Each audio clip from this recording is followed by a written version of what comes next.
এরপর থেকে দিনের পর দিন মিনতি দুধে জল মিশিয়ে 2 বালতি করে দুধ জমিদার বাড়িতে পাঠায়, আর জগাই সেই টাকা দিয়ে তার বউয়ের জন্য কানের দুল, হাতের চুড়ি কিনে নিয়ে আসে। রামচন্দ্রপুর নামের এক গ্রামে এক জমিদার ছিলেন, যিনি শুধু জমিদারি করে নয়, গরুর দুধ ব্যবসা করেও প্রচুর অর্থ উপার্জন করেন। গ্রামবাসীদের তিনি বিনামূল্যে গরু দিয়েছিলেন। বদলে রোজ যা দুধ হবে তার অর্ধেক অংশ জমিদারকে দিতে হবে, আর গ্রামবাসীরাও অর্ধেক দুধ বিক্রি করে বেশ সুখেই দিন কাটায়। কিন্তু মিনতি, আর তাড়াতাড়ি নাও, দুধ দেওয়া হলো তোমার।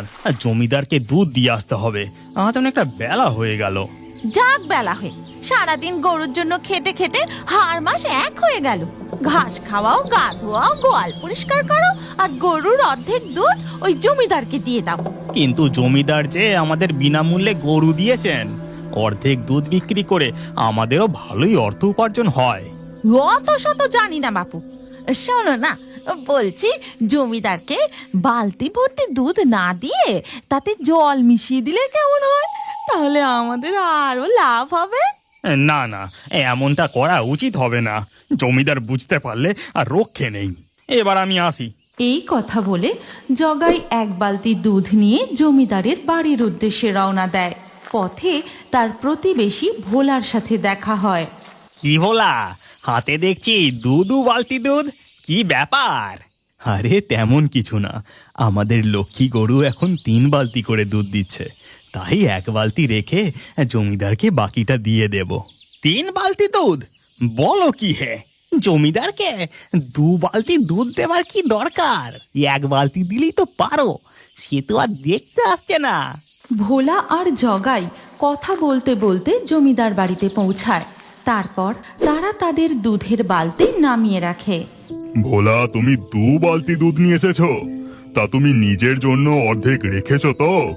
আগে জমিদার মশাই, আমাদের লক্ষ্মী এখন 3 বালতি করে দুধ দিচ্ছে, তাই আপনার জন্য 2 বালতি নিয়ে এলাম। বাহ, অতি উত্তম। তা 1 বালতি দুধ যখন বেশি নিয়ে এসেছো, তার দাম আমি তোমাকে দিয়ে দেব। প্রয়োজনের অধিক 1 ফোঁটাও দুধ আমি বিনামূল্যে নেব না। এই কথা বলে জমিদার ভোলাকে কিছু টাকা দেয়। তারপর ভোলা আর জগাই জমিদার বাড়ি থেকে বেরিয়ে তাদের বাড়ি ফিরতে থাকে। ওদিকে তখন ভোলার বউ মালা, ও লক্ষ্মী, এই দেখ, আমি তোর জন্য কত সুন্দর সবুজ সবুজ ঘাস নিয়ে এসেছি, এই নে খা। ঠিক তখনই ভোলা বাড়ি ফিরে আসে। তারপর তার বউকে বলে, জানো মালা, আজ কি হয়েছে? জমিদার বাবু আমাকে টাকা দিয়েছেন, বলেছেন 1 বালতির বেশি দুধ তিনি বিনামূল্যে নেবেন না। ও মা, তাই? শোনো না, বলি হাট থেকে কালকে খোল ভুসি কিনে নিয়ে এসো। লক্ষ্মীরকে শুধু ঘাস আর খড় খেতে ভালো লাগে বলো? ঠিক আছে ঠিক আছে, তাই নিয়ে আসবো। ওদিকে বাড়ি ফিরে জগাই তার বউকে আজকের পুরো ঘটনাটা খুলে বলে। সবকিছু শুনে আদিক্ষেতা দেখে 2 বালতি দুধ নিয়ে যাওয়া হয়েছে। শোনো, কাল থেকে তুমিও 2 বালতি দুধ জমিদারের জন্য নিয়ে যাবে। কিন্তু আমাদের গরু যে 2 বালতি দুধ দেয়, সবই কি দিয়ে দেবো নাকি? আরে, তোমার মাথায় কি গোবর পোড়া আছে নাকি? এদিকে শোনো। এরপর মিনতি ফিস ফিস করে জগাইকে কি যেন একটা বলে। বাবা, তোমার কি বুদ্ধি, কি বুদ্ধি! এর পরের দিন সকালে দুধ দোয়া হয়ে গেলে মিনতি সমস্ত ব্যবস্থা করে জগাইকে বলে, এই নাও, এই 2 বালতি দুধ জমিদারের জন্য নিয়ে যাও। এরপর জগাই 2 বালতি দুধ নিয়ে রওনা দেয়। পথে তার সাথে ভোলার দেখা হয়। তারপর তারা পৌঁছায় জমিদার বাড়িতে। জগাই, আজ দেখছি তুমিও 2 বালতি দুধ নিয়ে এসেছো। হ্যাঁ হ্যাঁ জমিদার মশাই, আমাদের গরুটা এখন বেশি বেশি দুধ দিচ্ছে। ঠিক আছে, এই নাও দুধের দাম। জমিদার মশাই জগাইকে ও ভোলাকে দুধের দাম দিয়ে দিলে তারা যে যার বাড়ি ফিরে আসে। এই দেখো মিনতি, জমিদার কিচ্ছুটি টের পায়নি। সত্যি তোমার খুব বুদ্ধি। জগাইদের গরু ভালো কিছু খেতে না পেয়ে পেয়ে রোগা জীর্ণ শীর্ণ হয়ে যায়।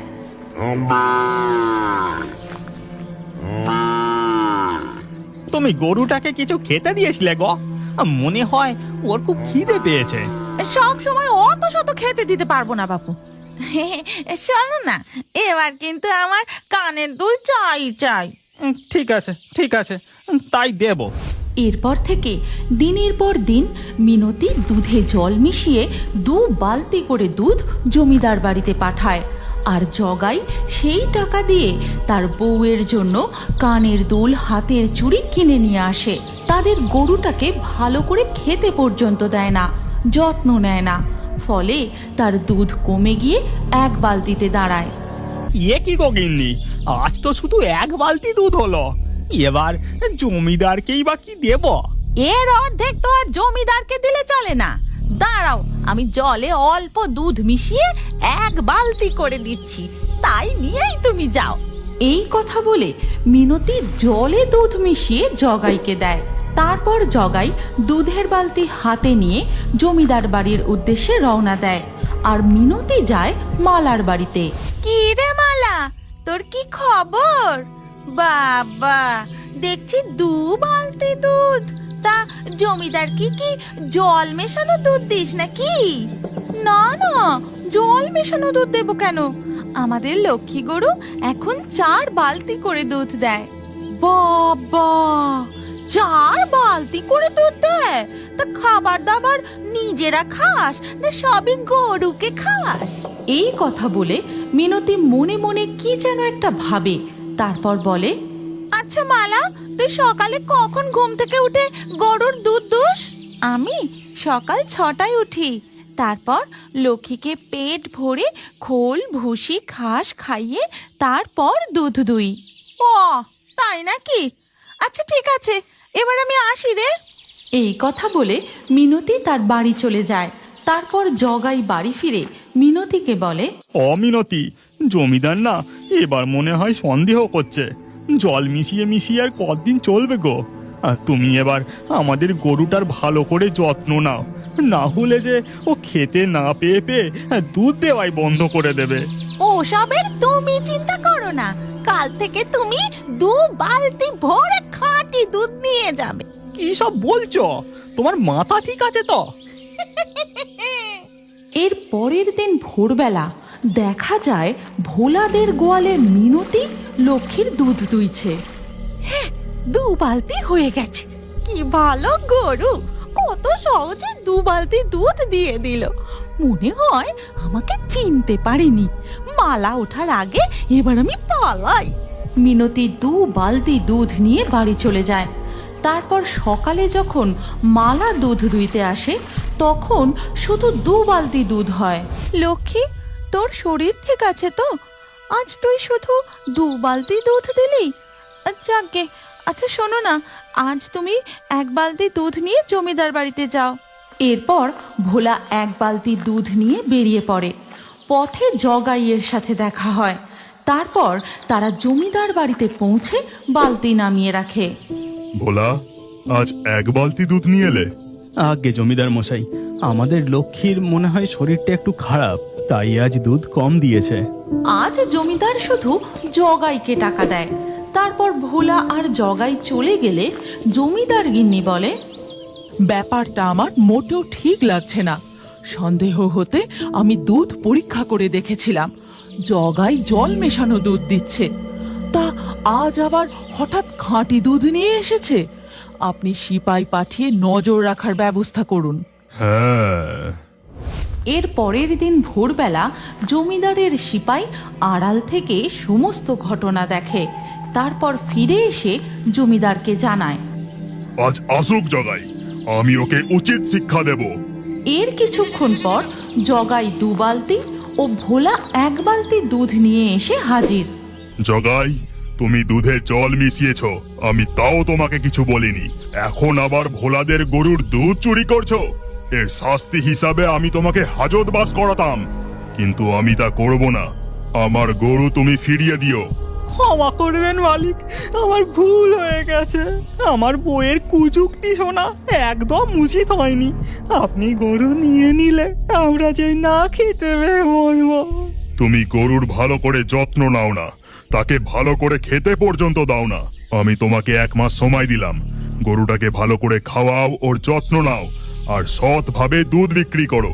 মনে রেখো, আমি তোমার ওপর নজর রাখবো। ঠিক আছে হুজুর। এরপর জগাই ও ভোলা যে যার বাড়ি ফিরে যায়। তারপর জগাই তার বউকে আজকের সব কথা খুলে বলে। যখন আমাদের গরু বেশি দুধ দিতে পারছে না, সেখানে মালাদের গরু বেশি দুধ দেবে, তা আমি মেনে নিতে পারবো না। এবার দেখো আমি কি করি। এর পরের দিন সকালে দুধ দোয়ার কাজ হয়ে গেলে মালা যখন তার গরুকে নিয়ে নদীতে গা ধোয়াতে যায়, তখন মিনতিও তাদের গরুকে গা ধোয়াতে নিয়ে আসে। কিন্তু মালা যখন এক মনে লক্ষ্যের গা ধোয়াতে থাকে। এই গল্পের পরবর্তী পর্ব যদি তোমরা দেখতে চাও, তাহলে কমেন্টে নেক্সট পার্ট অবশ্যই লেখো।